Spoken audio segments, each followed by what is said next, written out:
nama saya Siti Nur Saliha binti Mokhtar daripada program Diploma Teknologi Berasasan Kayu daripada semester 4. Alhamdulillah, saya baru saja selepas mendapat anugerah daripada Pentauliahan Brigade Bomber Politeknik Malaysia. Saya sangat seronok dan rasa gembira kerana dapat banyak ilmu yang saya mempelajari, apa yang diajar oleh saya punya juru-juru latih bomber, dan apa yang diajar tu dapat membantu saya untuk menolong dari segi keluarga ataupun masyarakat luar. Harapan saya dengan menyertai kem Pentauliahan Brigade Bomber ini dapat mendisiplinkan diri serta kemahiran yang saya mempelajari dapat membantu orang lain. Jangan lupa join Brigade Bomber. Objektif penubuhan Brigade Bomber adalah untuk memenuhi kita punya kurikulum akademik di Politeknik yang melahirkan pelajar-pelajar dalam secara holistik dari segi ilmu keselamatan kebombaan.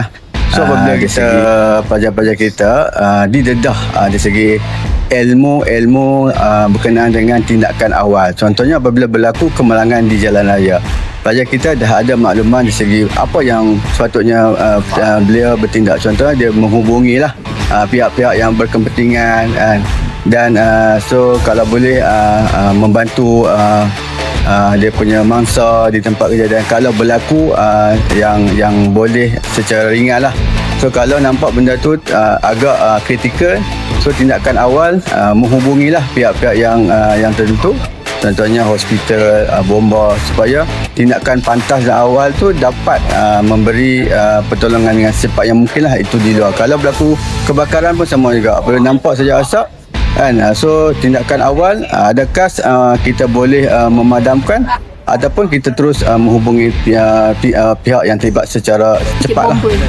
Saya memilih Brigade Bomber ni sebab saya nak pelajari ilmu cara-cara nak selamatkan diri daripada kebakaran ataupun situasi yang menyebabkan orang tu boleh kehilangan nyawa. Pengalaman berharga saya sepanjang saya menyertai Brigade Bomber ni ialah saya dapat menuntut ilmu daripada jurulatih bomber saya, cara-cara macam mana untuk kita selamatkan mangsa daripada kebakaran ataupun kita membantu mangsa daripada